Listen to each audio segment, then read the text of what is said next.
자녀가 결혼을 했는데도 왜 마음은 아직도 놓이지 않을까요? 이미 한 가정을 이루었는데도 왜 여전히 내가 챙겨야 할 것만 같은 불안이 올라올까요? 혹시 전화 한 통이 늦으면 무슨 일이라도 생긴 건 아닐까 걱정부터 앞서지 않으십니까? 생활비는 충분한지, 사위나 며느리는 잘해주는지, 손주는 어떻게 키우는지, 이 모든 생각이 머릿속을 맴돌며 밤잠을 설치게 하진 않습니까?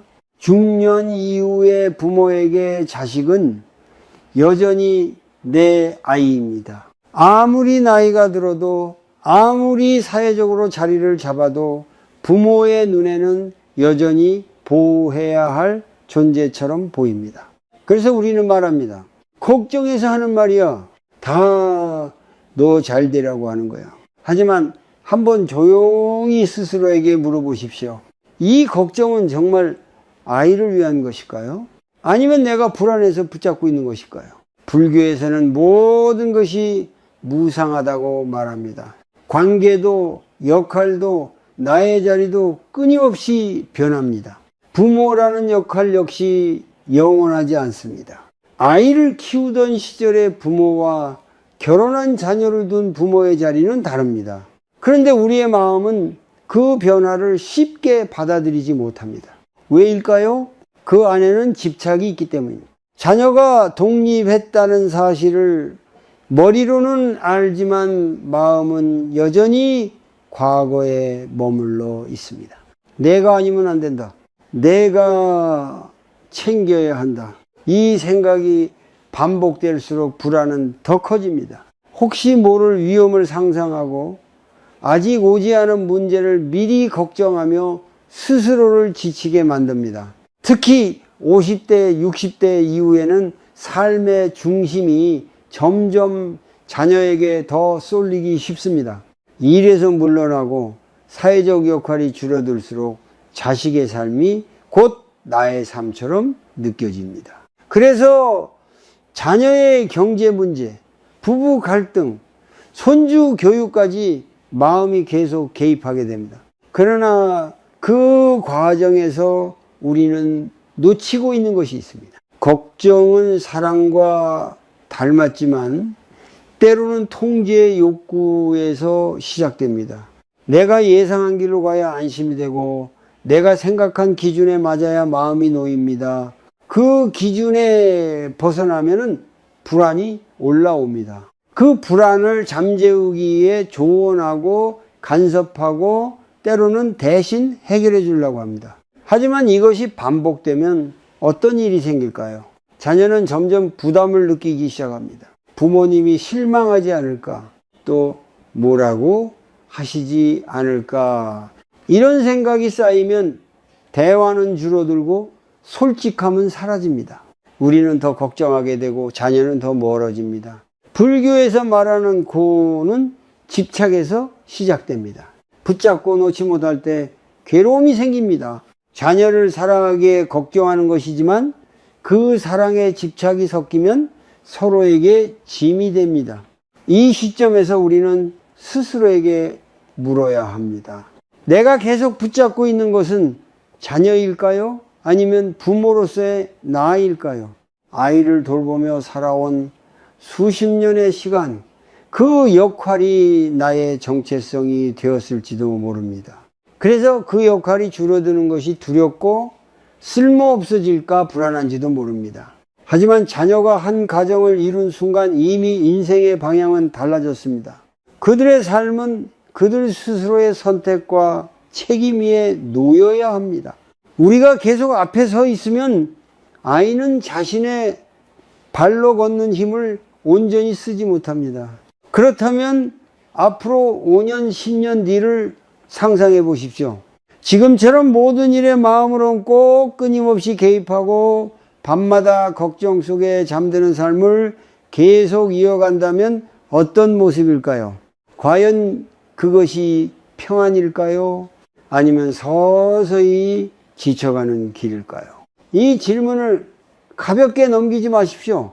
오늘 이 이야기의 시작은 비난이 아니라 깨달음입니다. 우리는 사랑을 줄이자는 것이 아니라 사랑의 방식을 바꾸려는 것입니다. 다음 이야기에서는 걱정의 뿌리를 더 깊이 들여다 보겠습니다. 왜 우리는 놓지 못하는지 그 마음의 근원을 함께 살펴보겠습니다. 혹시 이런 생각이 스쳐간 적이 있으십니까? 이제는 좀 내려놓아야지. 그러나 막상 내려놓으려 하면 가슴이 불안해지고 마음 한구석이 텅 빈 듯 허전해집니다. 왜 우리는 알면서도 놓지 못할까요? 그 뿌리를 조금 더 깊이 들여다보면 그 안에는 집착과 통제하고 싶은 마음이 숨어 있습니다. 이 불교에서 말하는 집착은 단순히 무언가를 좋아하는 마음이 아닙니다. 그것이 내 뜻대로 되어야만 안심이 되고 그렇지 않으면 괴로워지는 상태를 말합니다. 자녀가 결혼을 하고 새로운 가정을 이루었음에도 불구하고 우리는 여전히 말합니다. 그 집은 그렇게 하면 안 된다. 돈은 이렇게 써야 한다. 아이 교육은 저렇게 해야 한다. 이 말 속에는 사랑도 있지만 동시에 내가 옳다는 전제가 들어 있습니다. 그 전제가 무너지면 불안이 올라옵니다. 혹시라도 자녀가 실수하면 어쩌나, 고생하면 어쩌나, 실패하면 어쩌나 하는 걱정이 꼬리를 물고 이어집니다. 하지만 한 걸음 떨어져 보십시오. 그 걱정의 밑바닥에는 무엇이 있습니까? 혹시 내가 책임져야 한다는 오래된 믿음은 아닙니까? 아이가 어릴 때는 그것이 당연했습니다. 부모의 선택이 곧 아이의 삶을 좌우했으니까요. 그러나 지금은 다릅니다. 그럼에도 불구하고 우리는 여전히 과거의 기준으로 현재를 판단합니다. 이것이 바로 무상을 받아들이지 못하는 마음입니다. 모든 것은 변합니다. 아이도 변했고 나의 역할도 변했습니다. 그런데 마음은 그 변화를 따라가지 못하고 과거에 머물러 있습니다. 또 하나의 뿌리는 비교입니다. 누구네 아들은 집을 샀다더라. 친구 딸은 시부모와 잘 지낸다더라. 이런 말을 들으면 괜히 내 자녀의 삶이 부족해 보입니다. 그래서 더 개입하고 싶어집니다. 내 자식이 뒤처질까봐, 손해볼까봐, 남들보다 못할까봐 불안해집니다. 그러나 비교는 끝이 없습니다. 비교하는 순간 지금 이 자리에 평안은 사라집니다. 불교에서는 이를 고라고 합니다. 스스로 만들어낸 괴로움입니다. 또한 우리는 자녀의 삶을 통해 나 자신의 가치를 확인하려는 경향이 있습니다. 자녀가 잘 되면 내가 성공한 부모인 것 같고 자녀가 흔들리면 내가 실패한 것처럼 느껴집니다. 이 마음이 강할수록 자녀를 독립된 인격체로 보기 어렵습니다. 그들은 나의 연장이 아니라 나와 다른 삶을 살아가는 존재임에도 말입니다. 통제하고 싶은 마음은 두려움에서 시작됩니다. 혹시라도 잘못될까봐. 그러나 세상에는 우리가 통제할 수 없는 일이 훨씬 많습니다. 날씨를 바꿀 수 없듯이 자녀의 모든 선택을 대신 결정할 수는 없습니다. 그럼에도 계속 통제하려 하면 어떤 일이 생길까요? 겉으로는 도움처럼 보이지만 속으로는 자녀의 자율성을 약하게 만듭니다. 부모가 해결해 주는 일이 반복될수록 아이는 스스로 책임지는 힘을 키우기 어렵습니다. 이 지점에서 우리는 다시 물어야 합니다. 내가 붙잡고 있는 것은 진짜 사랑일까요? 아니면 불안을 잠재우기 위한 통제일까요? 집착은 늘 달콤한 이유를 가지고 찾아옵니다. 다 너를 위해서야. 그 말이 틀린 것은 아닙니다. 하지만 그 안에 나의 두려움과 기대가 섞여 있다면 이미 순수한 사랑은 아닙니다. 불교는 우리에게 이렇게 묻습니다. 지금 이 걱정은 사실인가 아니면 생각이 만들어낸 그림자인가? 아직 일어나지 않은 일을 미리 상상하며 괴로워하고 있지는 않은가? 자녀가 한 가정을 이루었다는 것은 그들 또한 삶의 책임을 질 준비가 되었다는 뜻입니다. 실수도 할 것이고 시행착오도 겪을 것입니다. 그러나 그 과정이 바로 성장입니다. 만약 우리가 모든 위험을 대신 막아준다면 그들은 어떻게 단단해질 수 있을까요? 넘어지지 않는 삶은 없습니다. 다만 넘어지면서 배우는 삶이 있을 뿐입니다. 다음 이야기에서는 사랑이 어떻게 압박으로 변하는지, 그리고 우리가 모르는 사이 관계에 어떤 그림자를 드리우는지 함께 살펴보겠습니다. 사랑이라고 믿었던 말이 어느 순간 상처가 되어 돌아온 적은 없으십니까? 도와주려던 행동이 오히려 거리를 만들고 있다는 느낌을 받은 적은 없으십니까? 우리는 늘 좋은 의도로 말하고 좋은 마음으로 행동합니다. 그런데 왜 관계는 점점 조심스러워지고 대화는 짧아질까요? 자녀가 결혼을 하면 새로운 질서가 생깁니다.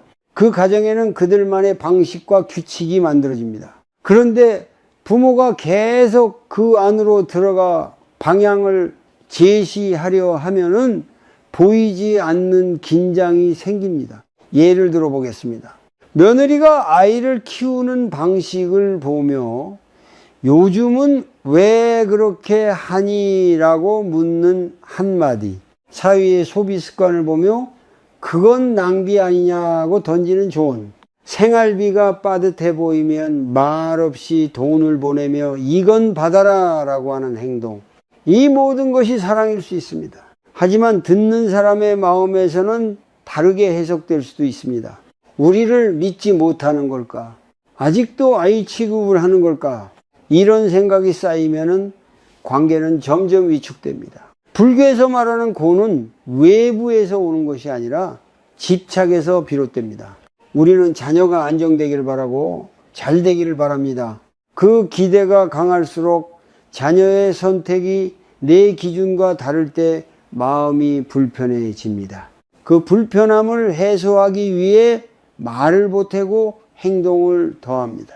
그러나 그 과정에서 자녀는 또 다른 압박을 느낄 수 있습니다. 부모의 기대를 충족시키지 못할까봐 조심하게 되고 갈등이 생길까봐 속마음을 숨깁니다. 결국 부모는 왜 점점 말을 안 하니라고 서운해하고 자녀는 말해도 이해받지 못한다고 느낍니다. 이것이 바로 사랑이 압박으로 바뀌는 순간입니다. 특히 중년 이후의 부모는 자녀의 삶을 통해 자신의 가치를 확인하려는 경향이 있습니다. 자녀 부부가 화목하면 마음이 놓이고 문제가 생기면 밤잠을 설칩니다. 그들의 다툼이 마치 나의 실패처럼 느껴집니다. 그래서 더 깊이 개입하려 합니다. 하지만 한번 생각해 보십시오. 부부 사이의 갈등은 성장의 과정일 수 있습니다. 경제적 어려움도 배움의 시간일 수 있습니다. 우리가 그 과정을 대신 해결해 버리면 자녀는 스스로 문제를 풀어낼 힘을 기르기 어렵습니다. 불교는 모든 현상이 인연 따라 생기고 사라진다고 말합니다. 자녀 부부의 문제도 그들만의 인연과 선택 속에서 풀려야 합니다. 부모가 지나치게 개입하면 오히려 인연의 흐름을 어지럽힐 수 있습니다. 또 다른 문제는 비교입니다. 남들은 시부모랑 잘 지낸다더라. 누구네 아들은 부모 모시고 산다더라. 이런 말을 꺼내는 순간 자녀는 평가받는 기분을 느낍니다. 비교는 사랑을 경쟁으로 바꿉니다. 비교가 쌓이면 마음에는 서서히 거리감이 생깁니다. 자녀는 부모에게 솔직해지기보다 좋은 모습만 보여주려 합니다. 문제가 있어도 숨기게 됩니다. 부모는 더 걱정하게 되고 악순환은 반복됩니다. 이 모든 과정의 밑바닥에는 놓지 못함이 있습니다. 내가 해야 마음이 편하고 내가 알아야 안심이 됩니다. 그러나 진정한 사랑은 통제가 아니라 신뢰에서 시작됩니다.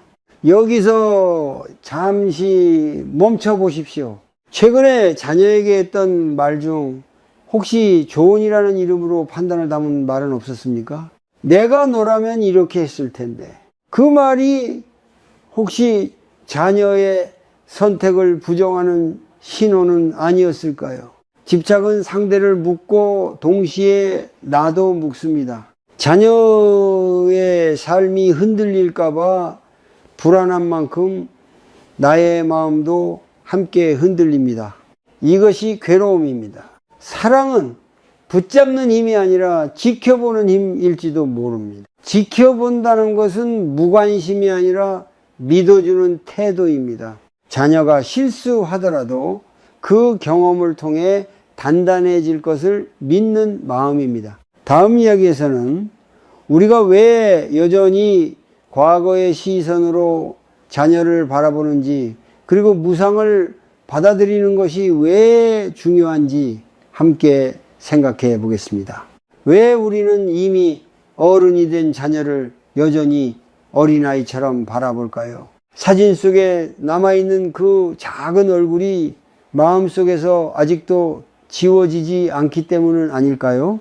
처음 걸음마를 하던 모습, 학교에 들어가던 날의 뒷모습, 힘들다며 울던 밤의 기억, 그 장면들이 너무 선명해서 우리는 현재의 모습을 제대로 보지 못합니다. 불교에서 말하는 무상은 모든 것이 변한다는 진리입니다.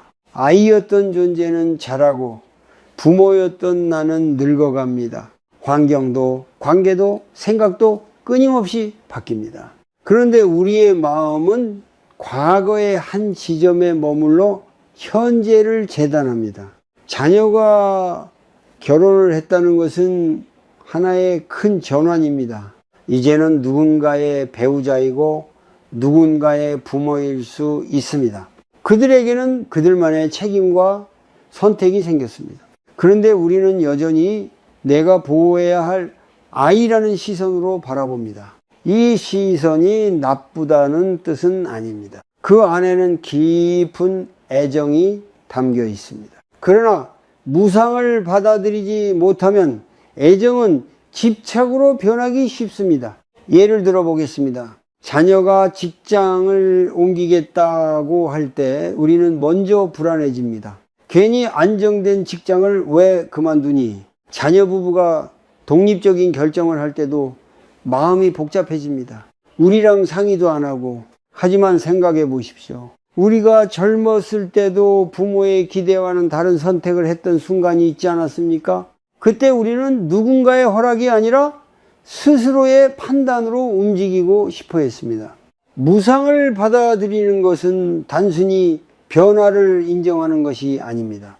지금 이 순간의 모습을 있는 그대로 보는 연습입니다. 과거의 기억을 더 씌우지 않고 현재의 자녀를 한 사람의 성인으로 바라보는 것입니다. 그렇다면 이렇게 한번 해보십시오. 눈을 감고 자녀의 어릴 적 모습을 떠올려 보십시오. 그리고 천천히 지금의 모습을 그려보십시오. 두 모습 사이에 얼마나 많은 시간이 흘렀는지 느껴보십시오. 그 시간 동안 자녀는 수많은 선택을 했고 경험을 쌓았습니다. 실수도 했고 넘어지기도 했으며 다시 일어섰습니다. 그 모든 과정이 지금의 그 사람을 만들었습니다. 그렇다면 우리는 언제까지 그들을 과거의 틀 안에 가두어 둘 수 있을까요? 무상을 받아들이지 못하면 괴로움이 생깁니다. 아이였던 존재가 변해버렸다는 사실이 서운하게 느껴질 수 있습니다. 예전처럼 나를 필요로 하지 않는 것 같아 쓸쓸해질 수도 있습니다. 그러나 이 쓸쓸함 또한 자연스러운 감정입니다. 역할이 바뀌는 과정에서 누구나 느끼는 허전함입니다. 이 감정을 억누르기보다 알아차리는 것이 중요합니다.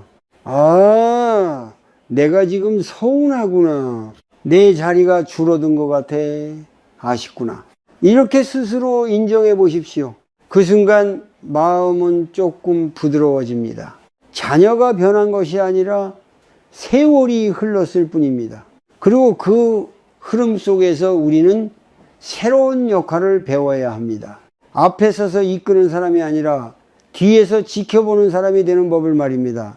이것이 곧 내려놓음의 시작입니다.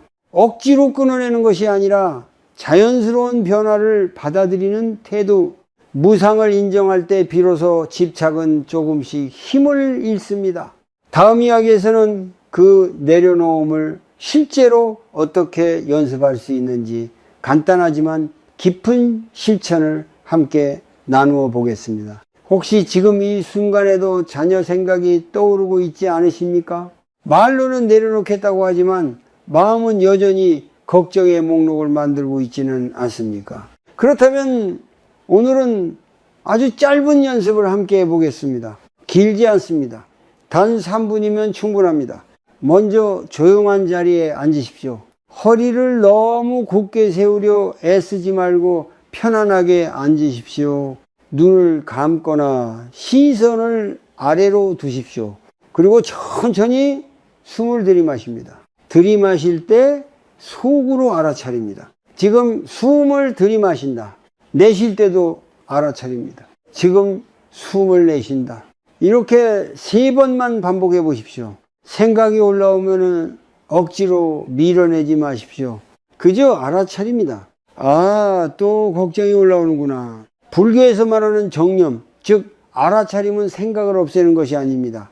생각에 휩쓸리지 않는 힘을 기르는 것입니다. 이제 자녀에 대한 걱정을 하나 떠올려 보십시오. 예를 들어 이런 생각일 수 있습니다. 혹시 경제적으로 힘들지 않을까? 부부 사이에 갈등이 있지 않을까? 내가 도와주지 않으면 안 되는 건 아닐까? 그 생각을 붙잡지 말고 한 걸음 떨어져 바라보십시오. 그리고 스스로에게 조용히 묻습니다. 이 걱정은 지금 사실입니까? 아니면 상상입니까? 많은 경우 우리는 아직 일어나지 않은 일을 미리 걱정합니다. 미래를 통제하고 싶어서, 불안을 잠재우고 싶어서입니다.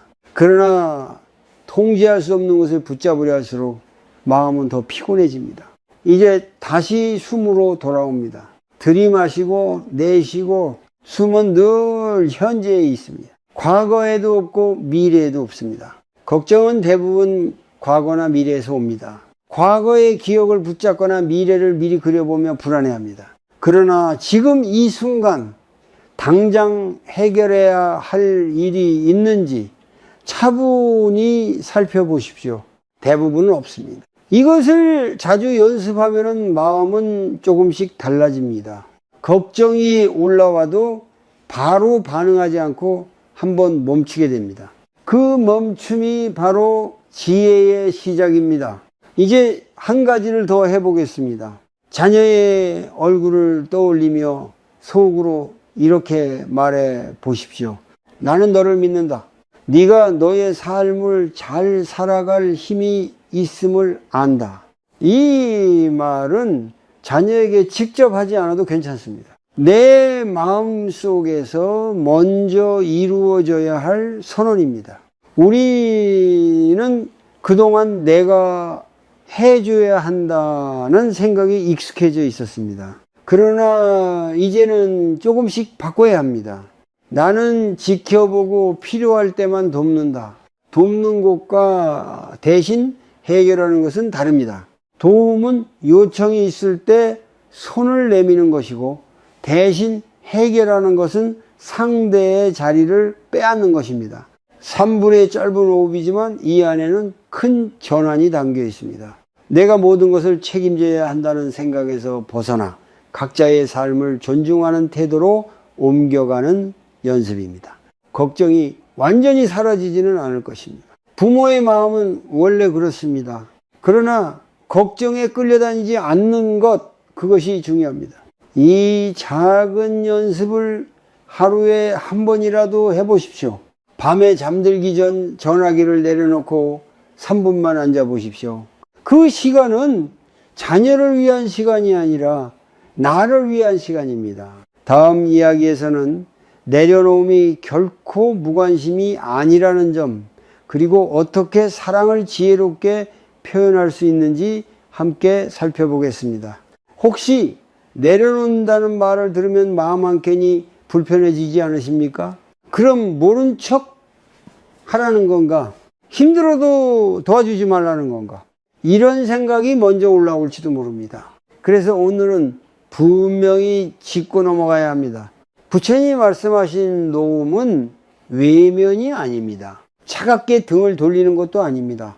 그것은 사랑의 방식이 바뀌는 것입니다. 그동안 우리는 자녀를 위해 많은 것을 해왔습니다. 학비를 마련하고 결혼을 돕고 때로는 집 마련까지 힘을 보탰습니다. 그 모든 시간은 헛되지 않았습니다. 그 덕분에 자녀는 여기까지 올 수 있었습니다. 하지만 어느 순간부터는 질문이 달라져야 합니다.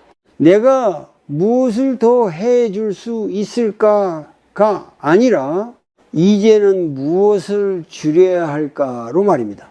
예, 줄인다는 것은 사랑을 줄이는 것이 아니라 간섭을 줄이는 것입니다. 불교에서 말하는 자비는 무조건적인 개입이 아닙니다. 지혜와 함께하는 자비입니다. 예를 들어 자녀가 경제적으로 힘들어 보일 때를 생각해 보십시오. 예전 같으면 바로 돈을 보내고 싶었을지도 모릅니다. 하지만 이제는 한번 멈춰 묻는 것입니다. 내 도움이 꼭 필요한가? 이 어려움이 혹시 스스로를 단단하게 만드는 과정은 아닐까? 자녀가 먼저 도움을 요청한다면 그때 손을 내미는 것은 자비입니다. 그러나 요청이 없는데도 불안 때문에 먼저 움직이는 것은 통제에 가깝습니다. 또 다른 예를 들어보겠습니다. 자녀 부부가 다툼을 했다는 이야기를 들었을 때 우리는 마음이 급해집니다. 내가 가서 말려야 하나, 조언을 해줘야 하나. 그러나 부부의 갈등은 그들만의 언어로 풀어야 할 문제일 수 있습니다. 부모가 개입하면 잠시 조용해질 수는 있지만 근본적인 해결은 되지 않을 수 있습니다. 이때 필요한 것은 한 걸음 물러서는 용기입니다. 물러선다는 것은 포기하는 것이 아닙니다. 그들의 성장을 신뢰하는 태도입니다. 집착은 늘 이렇게 속삭입니다. 지금 안 도우면 나중에 후회할 거야. 그러나 모든 도움은 때가 있습니다. 너무 이른 도움은 오히려 자립을 늦출 수 있습니다. 중년 이후의 삶에서 우리가 배워야 할 것은 앞에 서는 사랑이 아니라 뒤에 서는 사랑입니다. 앞에서 길을 정해주는 것이 아니라 뒤에서 넘어질 때 다시 일어날 수 있도록 지켜보는 것입니다. 이 과정에서 가장 힘든 것은 우리 자신의 불안입니다. 자녀가 힘들어 보일 때 가슴이 조여오고 아무것도 하지 않으면 무책임한 것처럼 느껴집니다. 그러나 그 감정을 있는 그대로 바라보는 것이 먼저입니다. 아, 지금 내가 불안하구나. 내가 도와주지 않으면 안 될 것 같아. 초조하구나. 이렇게 알아차리면 그 감정에 휘둘리지 않고 선택할 수 있습니다. 사랑은 상대를 대신 살아주는 것이 아닙니다. 그 사람이 자신의 삶을 살아가도록 공간을 내어주는 것입니다. 그 공간이 있을 때 자녀는 스스로 판단하고 책임지고 성장합니다. 그리고 우리는 비로소 조금 가벼워집니다. 모든 것을 짊어지고 있어야 한다는 부담에서 벗어납니다. 혹시 지금까지 자녀를 위해 너무 많은 짐을 대신 들어주고 있지는 않으셨습니까? 그 짐을 조금 내려놓는다고 해서 사랑이 사라지는 것은 아닙니다. 오히려 그 사랑은 더 맑아집니다. 다음 이야기에서는 우리가 자녀에게 품고 있는 기대가 어떻게 또 다른 무게가 되는지, 그리고 그 기대를 어떻게 내려놓을 수 있는지 함께 살펴보겠습니다. 혹시 이런 마음이 스쳐 지나간 적은 없으십니까? 내 자식만큼은 남들보다 뒤처지지 않았으면 좋겠다. 적어도 이 정도는 해냈으면 좋겠다.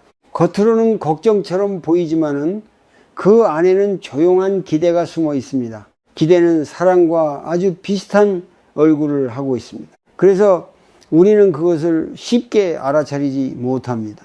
자녀가 더 안정되기를 바라는 마음, 더 인정받기를 원하는 마음, 그 자체는 자연스러운 감정입니다.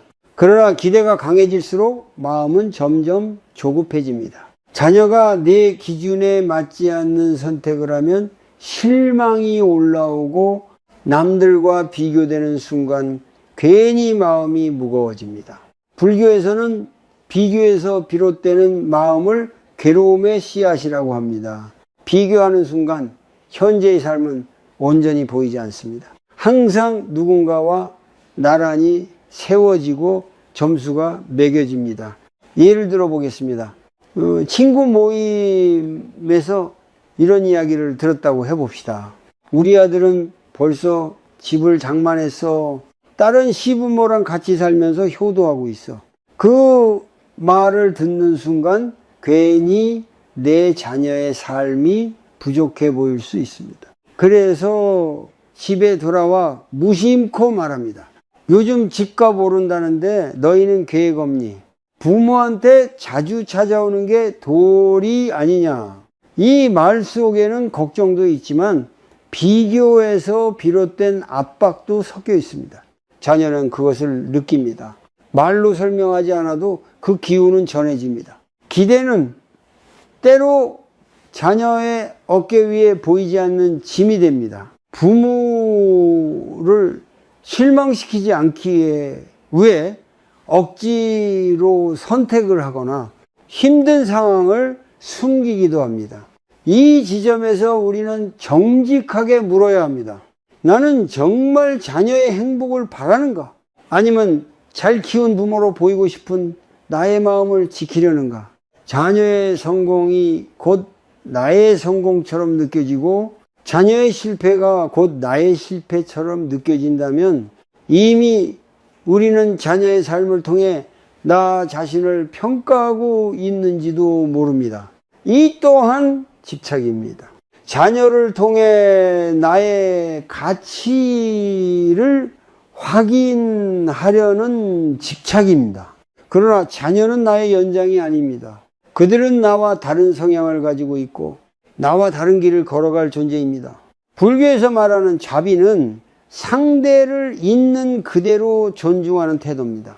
내가 원하는 모습으로 바꾸려는 것이 아니라 그 사람의 인연과 선택을 인정하는 마음입니다.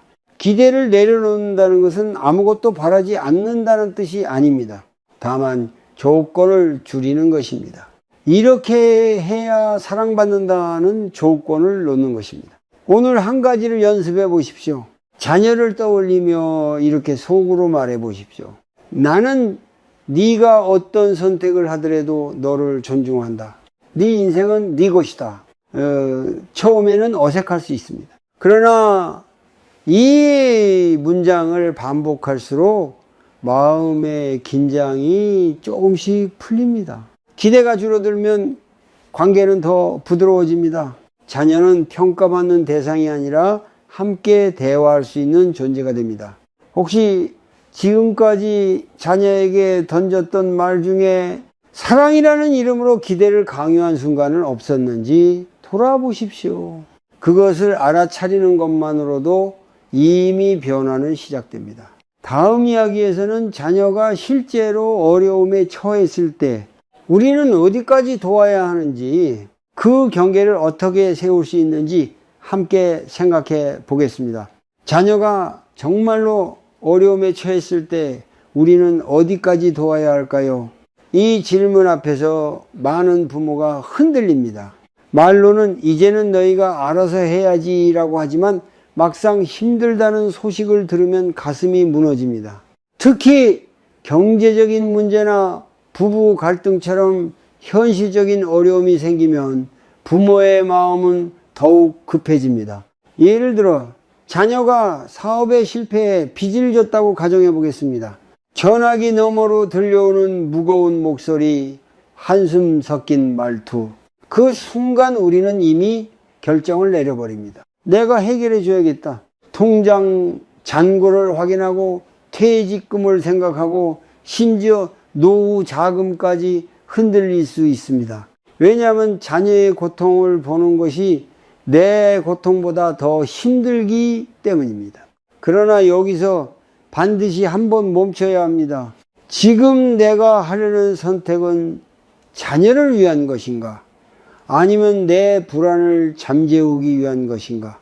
불교에서 말하는 지혜로운 자비는 감정에만 이끌리지 않습니다. 자비는 따뜻함이지만은 동시에 분별이 있습니다. 도움이 상대를 성장시키는지 아니면 의존하게 만드는지를 살핍니다. 만약 부모가 모든 빚을 대신 갚아준다면 당장은 문제가 해결된 것처럼 보일 수 있습니다. 그러나 자녀는 그 과정에서 무엇을 배우게 될까요? 실패의 원인을 깊이 돌아볼 기회를 잃을 수도 있고 책임의 무게를 온전히 경험하지 못할 수도 있습니다. 물론 모든 상황이 동일하지는 않습니다. 정말로 생계가 위협받는 위기라면 도움은 필요합니다. 그러나 중요한 것은 전부 대신이 아니라 함께 나누는 방식입니다. 예를 들어 이렇게 말할 수 있습니다. 내가 일부는 도와줄 수 있다. 하지만 나머지는 네가 계획을 세워보자. 이 말 속에는 사랑과 동시에 경계가 담겨 있습니다. 또 다른 상황을 생각해 보겠습니다. 자녀 부부가 크게 다투고 이혼 이야기가 오간다고 합니다. 부모의 마음은 무너집니다. 손주 생각에 눈물이 나고 당장 가서 중재하고 싶어집니다. 그러나 부부 문제는 가장 섬세한 영역입니다. 부모가 깊이 개입할수록 갈등은 더 복잡해질 수 있습니다. 한쪽 편을 들었다는 오해가 생기고 감정은 더 얽힙니다. 이럴 때 필요한 것은 한 걸음 물러섬입니다. 물러선다는 것은 무관심이 아닙니다. 들어주되 판단하지 않는 것입니다. 조언하되 결정을 대신하지 않는 것입니다. 네가 충분히 고민해보고 선택해라. 나는 네가 어떤 결정을 하든 존중하겠다. 이 한 문장은 자녀에게 큰 힘이 됩니다. 왜냐하면 부모가 자신의 선택을 믿어준다는 신호이기 때문입니다. 여기서 중요한 연습이 하나 있습니다. 자녀가 문제를 이야기할 때 바로 해결책을 말하지 않는 것입니다. 대신 이렇게 묻습니다. 너는 어떻게 생각하니? 어떤 선택이 네 마음에 가장 솔직하니? 이 질문은 자녀의 내면을 일깨웁니다. 부모의 답이 아니라 자신의 답을 찾게 합니다. 불교에서는 모든 존재가 스스로의 업을 통해 성장한다고 말합니다. 경험은 피할 수 없는 배움의 과정입니다. 부모가 모든 도를 치워버리면 아이는 길을 잃는 법을 배우지 못합니다. 우리가 해야 할 일은 도를 대신 치워주는 것이 아니라 넘어졌을 때 다시 일어설 수 있다는 믿음을 주는 것입니다. 혹시 이런 두려움이 있을지도 모릅니다. 내가 안 도와줘서 더 큰 문제가 생기면 어떡하지? 그러나 생각해 보십시오. 지금까지 자녀는 수많은 선택을 해왔고 그때마다 스스로 길을 찾아왔습니다. 우리는 그 과정을 이미 여러 번 지켜보았습니다. 시험에 떨어졌을 때도, 직장에서 힘들었을 때도 결국 다시 일어섰습니다. 그 힘을 믿는 것이 바로 신뢰입니다. 신뢰는 관계를 단단하게 합니다. 통제는 관계를 약하게 합니다. 도움의 경계를 세운다는 것은 냉정해지는 것이 아닙니다. 오히려 더 깊은 사랑의 형태입니다. 상대의 삶을 존중하는 사랑입니다. 이제 한번 스스로에게 물어보십시오. 지금 내가 붙잡고 있는 걱정은 자녀의 성장을 돕고 있는가? 아니면 나의 불안을 달래고 있는가? 그 답을 정직하게 바라볼 수 있다면 우리는 조금 더 지혜로운 부모로 나아갈 수 있습니다. 다음 이야기에서는 자녀의 삶에서 한 발 물러선 후 비로소 시작되는 나 자신의 삶에 대해 함께 생각해 보겠습니다. 자녀에게서 한 걸음 물러섰을 때 우리 앞에 무엇이 남을까요? 혹시 텅 빈 자리처럼 느껴지지 않으십니까? 그동안 자녀의 일정, 자녀의 고민, 자녀의 문제로 가득 차 있던 하루가 갑자기 조용해지면 허전함이 밀려올 수 있습니다. 많은 부모가 이 지점에서 다시 자녀에게로 돌아갑니다. 괜히 전화를 걸고 괜히 걱정거리를 찾아냅니다. 왜냐하면 그 허전함을 마주하는 것이 더 두렵기 때문입니다. 그러나 어쩌면 지금이야말로 나 자신의 삶을 다시 시작할 시간일지도 모릅니다. 불교에서는 집착을 내려놓을 때 비로소 본래의 자리를 본다고 말합니다. 우리는 오랫동안 부모라는 역할에 깊이 몰입해 살아왔습니다. 그 역할은 소중했고 의미 있었습니다. 하지만 그것이 삶의 전부는 아니었습니다. 자녀가 독립했다는 것은 부모로서 실패했다는 뜻이 아니라 부모로서의 역할을 충분히 해냈다는 뜻일지도 모릅니다. 그렇다면 이제 질문을 바꿔야 됩니다. 아이를 위해 무엇을 더 할까가 아니라 나는 앞으로 어떻게 살 것인가로 말입니다. 50대, 60대 이후의 삶은 결코 덤으로 주어진 시간이 아닙니다. 오히려 가장 깊어질 수 있는 시기입니다. 그동안 미뤄두었던 건강을 돌볼 수 있습니다. 아침 산책을 시작하고 몸의 소리에 귀 기울일 수 있습니다. 병원 검진을 미루지 않고 식습관을 바꾸는 작은 실천을 할 수 있습니다. 또는 마음 공부를 시작할 수도 있습니다. 하루 10분이라도 조용히 앉아 호흡을 관찰해 보십시오. 생각이 얼마나 끊임없이 흘러가는지 보게 될 것입니다. 그 안에서 우리는 자녀 걱정이 얼마나 반복되는지 알아차리게 됩니다. 알아차림은 변화의 출발점입니다. 또 다른 길도 있습니다. 그동안 바빠서 하지 못했던 일을 다시 꺼내는 것입니다. 책을 읽고 싶었지만 미뤄두었다면 지금이 기회입니다. 그림을 배우고 싶었다면 늦지 않았습니다. 봉사활동을 통해 다른 사람의 삶을 만나는 것도 큰 배움이 됩니다. 자녀만이 삶의 의미였던 자리에 새로운 인연과 경험이 들어올 수 있습니다. 많은 부모가 이렇게 말합니다. 나는 아이들만 잘 되면 돼. 그 말 속에는 헌신이 있지만 동시에 자기 삶을 뒤로 미루는 습관도 있습니다. 그러나 자녀에게 가장 큰 선물은 희생하는 부모의 모습이 아니라 자신의 삶을 단단히 살아가는 부모의 모습일지도 모릅니다. 자녀는 부모의 뒷모습을 통해 배웁니다. 늘 걱정 속에 사는 모습보다 차분히 자기 삶을 가꾸는 모습을 보며 안심합니다. 불교에서는 모든 존재가 각자의 길을 간다고 말합니다. 자녀는 자녀의 길을, 부모는 부모의 길을 갑니다. 그 길이 나란히 이어질 수는 있어도 완전히 겹쳐질 수는 없습니다. 혹시 지금 이런 생각이 드십니까? 그래도 나는 아이들 생각을 안 할 수가 없다. 그렇습니다. 완전히 끊어낼 필요는 없습니다. 다만 중심을 옮기는 것입니다. 자녀가 삶의 중심이 아니라 내 삶의 한 부분이 되도록 자리를 조정하는 것입니다. 오늘 밤 조용히 이렇게 물어보십시오. 내가 진짜로 하고 싶은 것은 무엇인가? 나는 어떤 노년을 맞이하고 싶은가? 이 질문은 두렵지만 동시에 해방감을 줍니다. 왜냐하면 이제 선택의 주체가 다시 나가 되기 때문입니다. 자녀를 위해 살던 시간은 충분히 귀했습니다.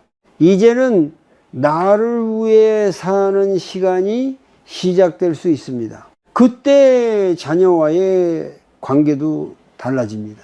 의무가 아니라 기쁨으로 만나게 됩니다. 걱정이 아니라 응원으로 대화하게 됩니다. 다음 마지막 이야기에서는 이 모든 과정을 지나 마주하게 되는 진짜 평안에 대해 함께 나누어 보겠습니다. 우리가 자녀를 향한 걱정을 조금씩 내려놓을 때 과연 무엇이 남을까요? 혹시 무관심이 남을까 두려우십니까?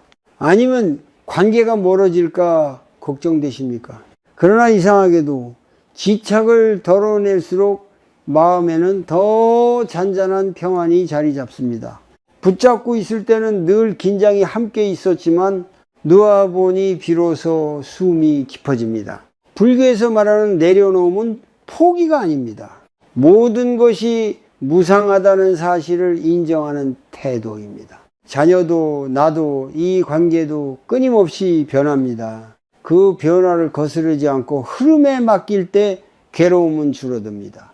우리는 그동안 사랑을 지켜야 하는 것으로 생각해 왔습니다. 그래서 더 애쓰고 더 개입하고 더 걱정했습니다. 하지만 시간이 흐를수록 깨닫게 됩니다. 사랑은 지키는 것이 아니라 믿어주는 것임을 자녀가 스스로 선택하고 실수하고 다시 일어서는 모습을 조용히 바라볼 수 있을 때 그 신뢰는 관계를 훨씬 단단하게 만듭니다. 혹시 예전보다 연락이 줄어들었다고 느끼십니까? 예전만큼 의지하지 않는다고 서운하십니까? 그렇다면 이렇게 생각해 보십시오. 의지하지 않아도 된다는 것은 그만큼 잘 살아가고 있다는 뜻일지도 모릅니다. 자녀가 부모를 덜 찾는다는 것은 사랑이 줄어든 것이 아니라 자립이 자란 것일 수 있습니다. 그 사실을 받아들이는 순간 마음 한켠에 있던 쓸쓸함도 조금은 가벼워집니다. 우리가 끝까지 붙잡아야 할 것은 자녀의 삶이 아니라 내 마음의 중심입니다. 자녀의 기쁨에 함께 웃되 그 기쁨에 매달리지 않고 자녀의 어려움에 함께 아파하되 그 아픔에 휩쓸리지 않는 것, 이것이 중년 이후 우리가 배워야 할 균형입니다. 혹시 아직도 마음이 흔들린다면 처음 배웠던 호흡으로 돌아가십시오. 들이마시며 나는 내려놓는다, 내쉬며 나는 믿는다. 이 두 문장만으로도 마음은 제자리를 찾습니다. 인생의 후반부는 자녀를 통해 나를 증명하는 시간이 아니라 내가 누구인지 다시 만나는 시간입니다. 그동안 부모로서 최선을 다해 왔다면 이제는 그 공덕을 믿으셔도 됩니다. 아이를 키우며 흘린 눈물과 땀은 이미 그들의 삶 속에 씨앗으로 남아 있습니다. 우리가 더 붙잡지 않아도 그 씨앗은 스스로 자라납니다. 혹시 이런 생각이 드실지도 모릅니다. 그래도 부모는 끝까지 책임져야 하지 않나. 물론 부모의 마음은 끝이 없습니다. 그러나 책임의 형태는 달라질 수 있습니다. 앞에서 끌어주는 책임이 아니라 뒤에서 응원하는 책임으로. 그 변화는 자녀에게도 우리 자신에게도 큰 선물이 됩니다. 어느 날 문득 자녀가 스스로 문제를 해결하고 괜찮아요 라고 말하는 순간을 떠올려 보십시오. 그때 우리가 할 일은 조언이 아니라 미소일지도 모릅니다. 그 미소 속에는 집착 대신 신뢰가, 불안 대신 평안이 담겨 있습니다. 결국 우리가 자녀에게 줄 수 있는 마지막 선물은 재산도 조언도 아닌 믿어주는 마음이에요. 그리고 우리 자신에게 줄 수 있는 가장 큰 선물은 이제는 충분히 잘해왔다는 인정입니다. 오늘 이 자리에서 조용히 스스로에게 말해 보십시오. 나는 할 만큼 했다. 이제는 평안해도 된다. 그 말이 가슴 깊이 내려앉을 때 비로소 우리는 자녀를 향한 걱정에서 한 걸음 벗어나 자기 삶의 주인으로 다시 서게 됩니다.